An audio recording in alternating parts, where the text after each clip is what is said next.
The story doesn't begin with a villain. It doesn't begin with a boardroom, a politician, or a secret society. It begins with something far smaller, the moment your thumb touches a screen. A gesture so ordinary you barely feel it, yet powerful enough to feed an entire industry built on your thoughts. You wake up, you unlock your phone, and without knowing it, you enter the marketplace where you are the product. Attention is the new oil, the new currency, the new weapon. And you hand it over every time you look. It didn't happen overnight. It began with simple convenience feeds, timelines, recommendations. They were supposed to help you. But help slowly became guidance. Guidance became influence, and influence became control. The moment platforms realized they could shape what you see, they realized they could shape what you think. And that was the day the free internet died quietly, politely, conveniently. The companies didn't call themselves overlords, they called themselves platforms. But platforms became ecosystems, ecosystems became economies, economies became empires. And at the heart of every empire is a cartel, a group of power brokers who control the supply of something the world can't survive without. In the past it was salt, oil, or gold. Today it's attention. You weren't brainwashed.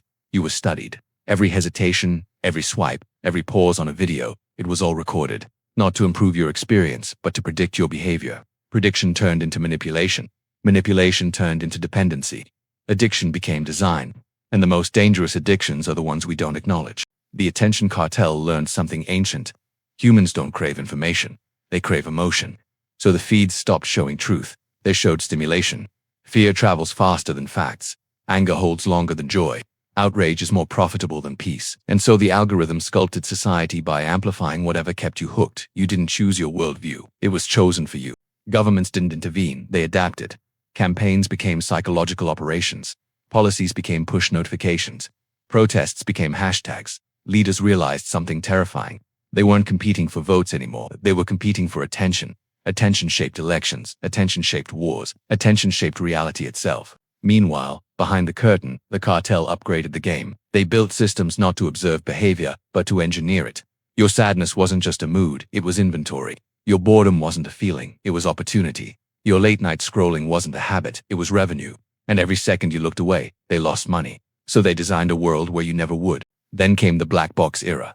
Feeds no longer showed posts from people you knew. They showed the posts most likely to keep you staring. People weren't interacting with each other anymore, they were interacting with predictions of themselves. Humanity didn't split into communities. It split into feedback loops. The cartel created a global brain, decentralized, invisible, omnipresent, a brain that watches your gestures like breaths, a brain that doesn't sleep, a brain fed by 8 billion minds, yet controlled by a dozen engineers at a single dashboard. You think you're choosing what to watch, but the truth is simpler. The cartel is choosing who you become. Attention turned into the most valuable commodity on Earth, more valuable than oil, data, or currency. Economies were built on dopamine. Corporations rose and collapsed based on trending sentiment. A viral clip could shift markets. A rumor could erase billions. For the first time, humanity lived inside a marketplace where emotions were traded like stocks. Soon, even creators became part of the machine. Videos weren't made to express, they were made to perform. Consumers weren't people, they were patterns. Everything became optimized for the algorithm, not the audience. Human creativity became collateral damage of the attention economy. Meanwhile, children grew up inside curated worlds. They didn't see the internet. They saw their internet optimized, filtered, addictive.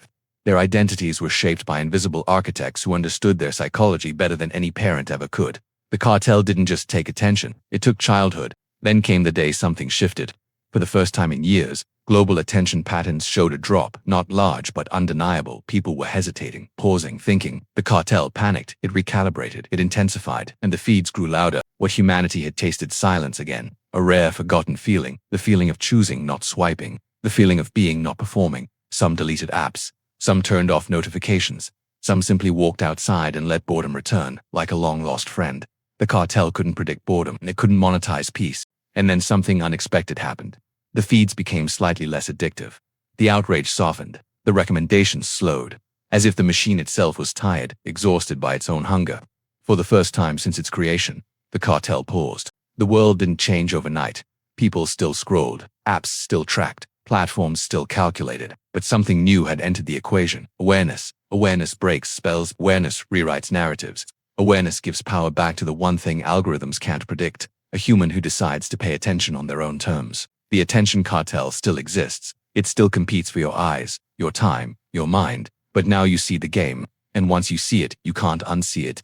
Maybe the future won't be controlled by algorithms. Maybe it will be built by people who finally realized how valuable their attention truly is, not as a commodity, but as a choice. The market of humanity only exists if humanity shows up to be sold. Turn your gaze, and the cartel weakens. Turn your mind, and the system fractures. You are not the product when you become the author, and the first chapter begins with a simple decision: to look away. The algorithm may predict your impulses, but it cannot predict your awakening, because awakening is not data. It is a shift to quiet rebellion.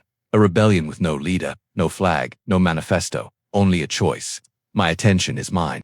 And maybe one day, when the cartel loses its grip, we'll remember what humans used to do before the feeds consumed us.